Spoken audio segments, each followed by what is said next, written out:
че успяхте да си починете малко процесите. Сега сме подготвили един много специален Keynote, който ще се осъществи благодарение на NVIDIA. Имаме специален спикър, който е експерт, Senior Scientist in AI от NVIDIA. Доколкото предполагам всички знаете, те са едни от лидерите в сферата. Наскоро имаха конференция, на която изнесоха много интересни иновации. Нашият следващ спикър се занимава не само с иновации в AI сферата, но и с обществени дейности, свързани с околната среда, нещо, което аз много сериозно подкрепям. Защото обикновено, когато се тренира някакъв модел в изкуственият интелект, това отнема много голям ресурс от гледна точка на енергия. Но няма да губя повече време. Алисън от NVIDIA ще поеме и се надявам да може да ви разкажа повече за последните иновации в сферата както на чиповете, така и на изкуственият интелект.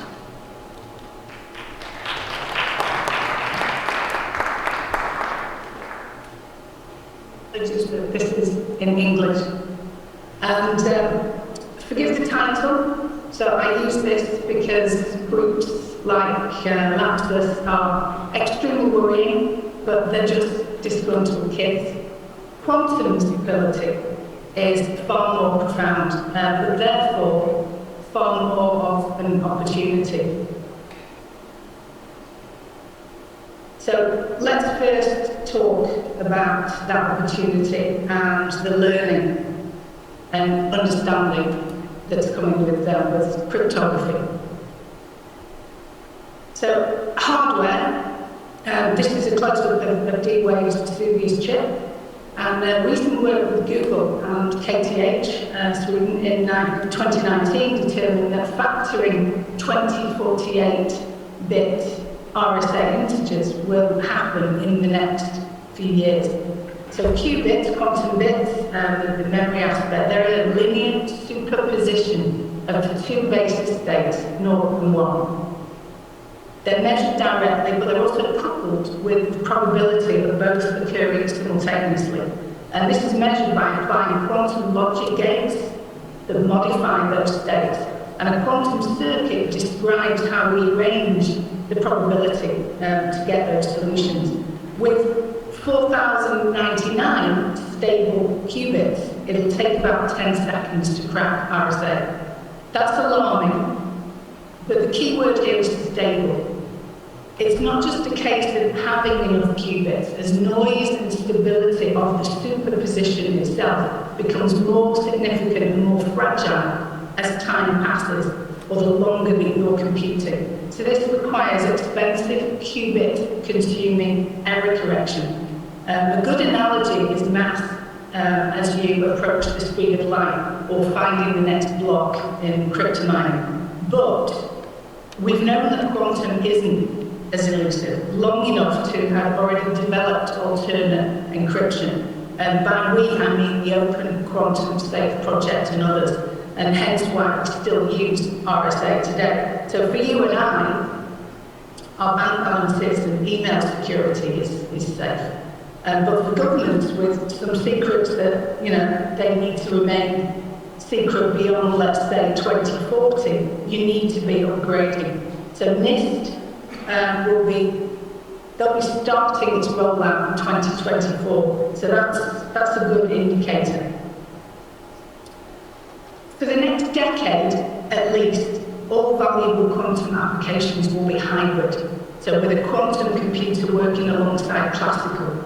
And the quantum computer prepares and measures the quantum state, and the classical computer schedules things like parameter shifts, for one. And we can use AI, for example, to help this along with things like multi-basis encoding. This is an optimization technique resulting in a 2 to 3 decrease in the number of required qubits. And we're able to simulate hundreds of qubits just on a single Ampere GPU, graphics processing unit. For quantum circuit simulation, we've written Coda. And this dramatically improves compilation time and supports a wide variety of technologies, including software emulation. It complements our GPU-accelerated code Q Quantum, so CUDA for quantum. CUDA is our Compute Unified Device Architecture, the programming language for the GPU, down at quite a low level. But this is designed for large-scale multi-GPU compute. You see there at the bottom, there are a cluster of DGX superpods. We've actually achieved 300 times speedups, and this is now integrated, this code and hardware is actually now integrated as back-end with Google, with IBM, and at the Oak Ridge National Lab, amongst many. So try it now, it's available online. Hybrid compute is being tested today for applications including drug discovery, climate modeling for one. We have tensor methods that accelerate results by more efficiently representing the state vectors as operators. And work has also just been published by DeepMind's Google Alpha Vector, which uses reinforcement learning for much faster matrix multiplication. And I can see this work being aimed at quantum circuit simulation and much more. Another key application, of course, is cybersecurity, why we're all here today. But first, some ethics. And I know this has been talked about before lunch, but if stable quantum capability is the thermonuclear device in cyber war, the dirty bomb is the quantum annealer. And this is what D-Wave offers. The ability to calculate the lowest energy level between the qubits' different states of entanglement, the optimal solution for noisy qubits, and by noisy I mean not perfectly entangled. Chinese researchers have already been able to bypass RSA with a D-Wave, but it's not what we know, it's about what we don't know, the bad actors. The flip side to understanding science and doing science, being open about it, is someone will always use it against us. So we've developed Morpheus. This is a GPU-accelerated cybersecurity framework that harnesses AI and many different types of artificial intelligence to identify, capture, and act on threats, so filtering, processing, and classifying large volumes of real-time, continuous data. Obviously, I don't have much time here, so I'll just give you a very brief overview. But zero trust is the best strategy. Everyone is authenticated, authorized, and continuously validated. But you need to be able to handle the massive scale of data and be able to scan all of the traffic in real time. Morpheus does this. It's built up from many different modules that can be connected in various ways according to your specific workflows. We also provide many examples that you can use as a launching point, whatever your environment. Things like transformer models that run through NLP. XGBoost, which provides anomalous behavior profiling. Digital fingerprinting, that uses an unsupervised autoencoder, graph neural networks that accelerate financial fraud detection, for example. So let's see digital fingerprinting in the new visualization tool. So Morpheus is an SDK, software development kit, so you can use it however you need to. The artificial intelligence is operating at user level, so for example, 25,000 employees, at organization level and at enterprise level, with built-in explainability so you can easily identify the root cause. Humans augmented by AI make a powerful tool. The closer the vis tool gets to yellow, the worse the anomaly. We set it up like fire. The hotter the flame, the lighter the colour, the higher the anomaly score. Each row represents a user and each hexagon an event. You click on a hexagon to get an explanation. Source code is available for you to customize, and this greatly reduces the number of events to be passed to security analysts. So get started today. This capability requires both GPU and DPU, data processing units, what we call Bluefield. The reason that we acquired Mellanox for the networking capability. able to cope with continuous real-time feedback. But you can try this online at no cost. There's also a free Deep Learning Institute, DLI, course that you can take. It's self-paced, it's an online tutor notebook, so it's hands-on coding at your own time. As I said, try Morpheus in Launchpad. Download it today and start testing and developing with Morpheus to see what you can actually do. So far as hardware, coming in December, Ada Lovelace is actually for visual computing of all kinds. So it's engineered for the metaverse. Is our latest compute GPU, so specifically designed. But one crucial aspect of Hopper is that it cuts compute and therefore carbon footprint in half. And that link there is a jointly authored white paper that explains more about 8-bit floating point. So floating point operations determine the precision of how you're actually performing the mathematical operations. We've gone from FP16 to FP8 now, so that cuts everything by half. And that's for training and inference. So training the AI system and then having it continuously monitor traffic. But this is natively implemented in Hopper. For confidential computing, truly confidential computing in a warming world, this is key. But Hopper also provides asynchronous execution, which means that you can overlap workloads and you can keep the utilization of the cores very, very high. DPX instructions allow you to break down complex optimization problems. Of course, cryptography is an optimization problem, but to break it down into much simpler subproblems. And we've been able to solve, in some cases it took 40 times faster just because of the DPX. Everything that NVIDIA does is about efficiency. This is also our Grace CPU. We've had 30 years now of experience building AI, artificial intelligence infrastructure with the GPU, graphics processing unit, the DPU, and now CPU. It's a full stack capability from credit card sized embedded chips that are currently in orbit, have been for many years now, to the largest supercomputers on Earth, all running the same architecture. I work with governments across the globe advising on AI excellence, while colleagues are also discovering state-of-the-art across hundreds of user applications. And also our pure research arm is extensive and relentless.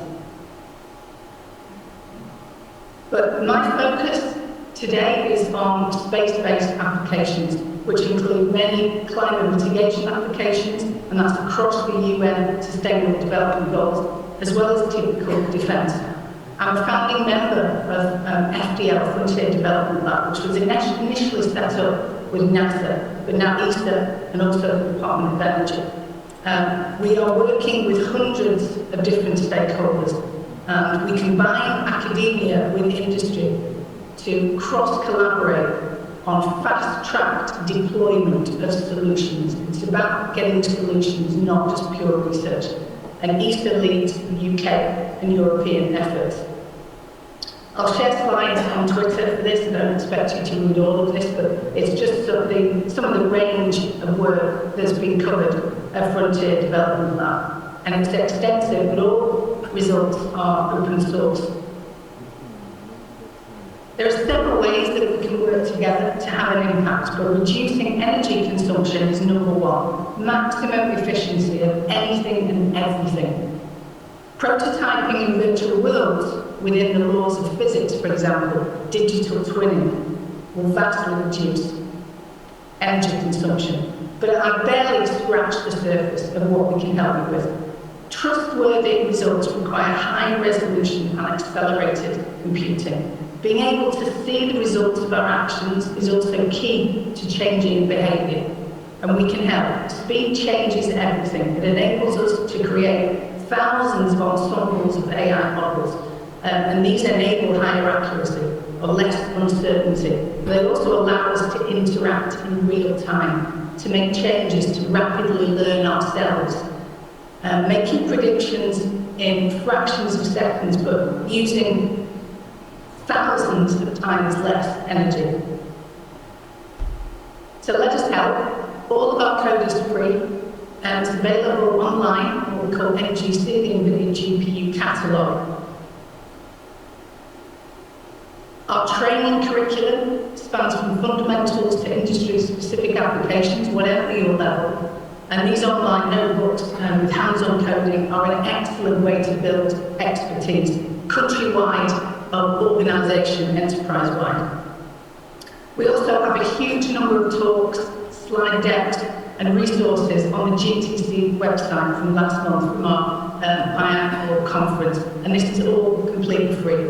You just need to register to get access to that site. So thank you very much, and if there's any questions, do let me know. Alison, that was very interesting and educational presentation. I think that most of us are dull at what you've managed to achieve this far in the integration of AI technologies and chip technologies. I think that we can direct the technical questions at a later time, because I'm afraid I won't even be able to understand some of them. But I would like to ask you just this open question. How does a woman reach the level where she is chief AI scientist at a company like NVIDIA? If you are able to reply to that, we'll be very grateful, because earlier today we were discussing the disbalance that exists within the AI industry with the gender roles. Yeah, so it takes a lot of hard work and determination. We definitely have to fight harder. But I think we're still, AI is still, lingering around 15, 18% women. But one thing that we prided ourselves on at Frontier Development Lab, this has been running since 2015, is we hit above a third. It's 35–40% female. But that's because we are harnessing the capability, and it's really a powerful thing of cross-collaboration in different fields. So we're pulling in, we're attempting to harness AI to solve problems in space. But that also today includes problems with climate mitigation. How do we observe, monitor, keep ourselves safe, but also prepare for what's coming weather-wise, climate-wise, which of course is long-term. So we're pulling together the lower numbers of women currently in the tech world with earth sciences and other sciences. Life sciences, we've got much better numbers. So I think it's the case of what interests you and fight. And I was lucky enough to, I was still quite, from a very strong mother, the ability to fight for what I want, but also to fight what I'm passionate about. And I'm passionate about space, space-based applications, but also harnessing technology. Robotics on the moon, for example. You have to fight, and there are many mentors out there that can help. I personally am happy to help anybody. My email is right there. Thank you so much for that, and we'll be very happy to have you again at the future Digital National Alliance conferences. I know that they do quite a lot with space, and they actually do an event which is a connection with the National Space Agency in the United States. So I think that there is a lot that we can collaborate on, and I look forward to that. And thank you so very much for joining us today. Thank you. My pleasure. Yeah. Thank you. Wow. Very great start. And thank you, Alison.